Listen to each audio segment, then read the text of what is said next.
day po sa inyong lahat. Welcome na naman po kayo sa another episode ng ating vlog na kung saan ang topic po natin for today ay usapang broiler pa rin. Anong nakaraan kasi may nagtanong bakit daw tayo huminto sa pagbro-broiler at nag-shift tayo sa egg business.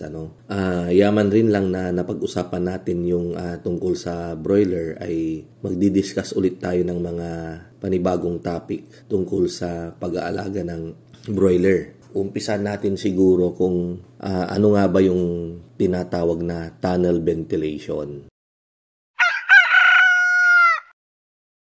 Isa po itong structure, isa po itong poultry farm, poultry house na kung saan dito natin palalakihin yung ating alagang broiler. Mula sisiw hanggang sa ito ay ma-harvest. From day 1 to day 28 to day 30. Dati-rati po kasi ang ginagamit nating kulungan para magpalaki ng isang broiler or isang manok ay yung mga typical lang na mga low-cost housing. So magsasayag tayo ng kawayan, lalagyan natin ito ng posting tabla or kawayan din, tapos mag-alaga tayo ng 100 heads or 50 piraso. Ganun po yung dating sistema. And then nung medyo in-upgrade nila ang isang poultry house, ginawa nilang pang 2,000, pang 5,000 heads. And then nilakyan pa nila ulit, naging 10,000. At saka nagsulputan na rin yung mga kumpanya na gustong magpaalaga ng kanilang mga sisiw ng broiler. Dahil itong mga kumpanya na to ay merong mga susuplayan, mga suki na susuplayan ng kanilang mga karne ng manok. Yan. So gaya ng mga fast food chain, sila po yung nagsusupply. Kaya ang ginawa ni kumpanya or ang tawag natin dyan, ang term namin dyan, integrator. Ang isang integrator, dapat meron siyang sariling sisiw, meron siyang sariling hatchery na kung saan doon niya papipisain yung kanilang itlog na fertile. At syempre, kapag may itlog, syempre may farm yan na pinanggagalingan. So dapat meron silang breeder farm para yung itlog na yan, doon nila ipapapisa sa kanilang hatchery. Pag pumisa, yan yung i-deliver sa mga contract grower na kagaya ko dati. So, and then kami naman yung magpapalaki. And then, syempre, itong integrator na to, meron din silang sariling feeds para siya ring isusupply nila. Ang puhunan lang ng contract grower ay yung housing, manpower. Si company naman, ibibigay niya yung sisiw, yung pagkain, may gamot. And then, yun nga, nung medyo nauso dahil sa abroad, puro naka-tunnel vent.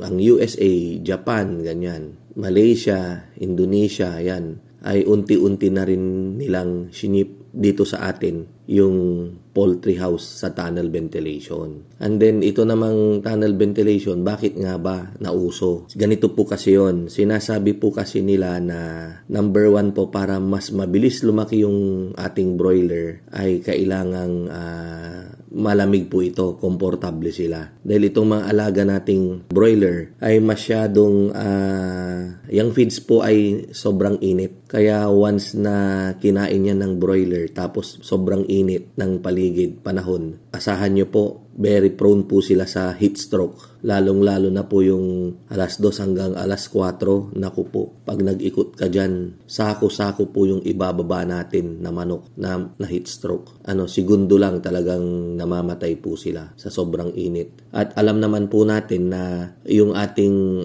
kita ay nakasalalay din sa dami ng mabubuhay nating mga manok. Napakahirap ng buhay sa farm at saka puro utang noong mga panahon na yon, utang lahat ng pinampagawa ng farm, ganyan. I-discuss rin po natin yan. I-remind nyo po ako kung paano ba ako nakapagpatayo ng poultry house, ng broiler. Diyan nag-umpisa naman ng lahat eh. Puro ang naikwento ko sa inyo sa mga interview ay nasa layer business na tayo. Pero nung nagsisimula tayo sa broiler para magtayo ng farm ay ikukwento din po natin yan. Ngayon, dahil balik tayo sa tunnel vent, kapag sa tunnel vent po kasi, makokontrol po natin yung climate. Kaya nga po siya tinawag na CCS, Controlled Climate system. Doon po sa loob ng tunnel vent, meron pong mga makina na nagko-control nung temperature. Unang-una, kung paano gumagana, sa magkabilang dulo, alam nyo po yung parang bahay ng posporo, pahabain lang po natin yun, Sa kabilang dulo po, andun yung mga cooling pads na tinatawag. Yun po yung ang itsura niya ay parang bahay ng bubuyog. And then, sa kabilang dulo naman po, malalaking exhaust fan po.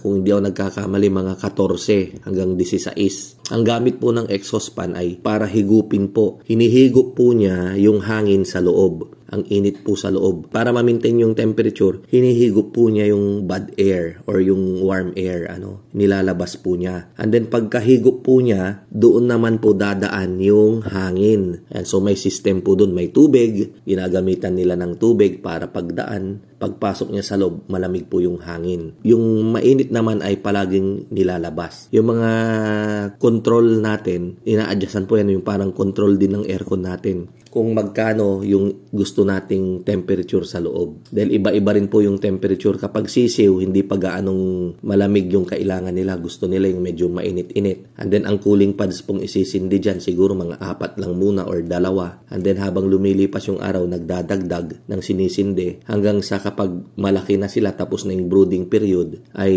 pinufull na nilang sinisindi.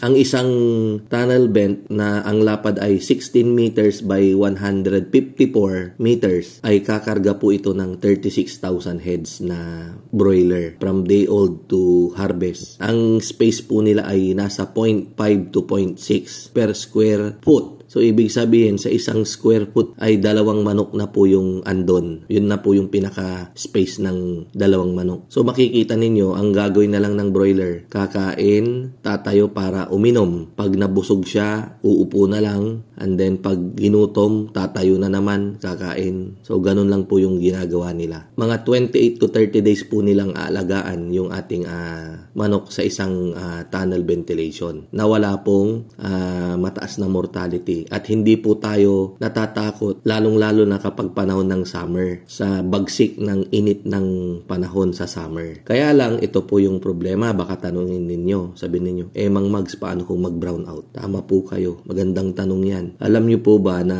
kapag nag-brown out, although standard po i-require ng kumpanya, dapat po meron tayong backup na generator. At hindi po isa, kundi 2. Para kapag nasira yung isa, ayaw umandar, meron na naman tayong backup na isa pa. Ganun po. May mga cases po noon na maging hanggang ngayon, may mga nadidisgrasya rin. Kapag nag-brown out at hindi na naisindi yung generator, in 5 minutes, siguro po ang patay, siguro mga 5,000. Ganun po, dahil ang init sa loob. Sobrang dami ng mamamatay. 1,000 po, 1,000. Ang advantage pang isa sa tunnel vent, mabilis po yung harvest. Sa dati-rati sa conventional, kapag maganda yung alaga, 5 to 6 grow per annum. Pero kapag dito sa tunnel vent, 6 to 7. Minsan pang araw, 6 to 8. So mabilis po yung cycle.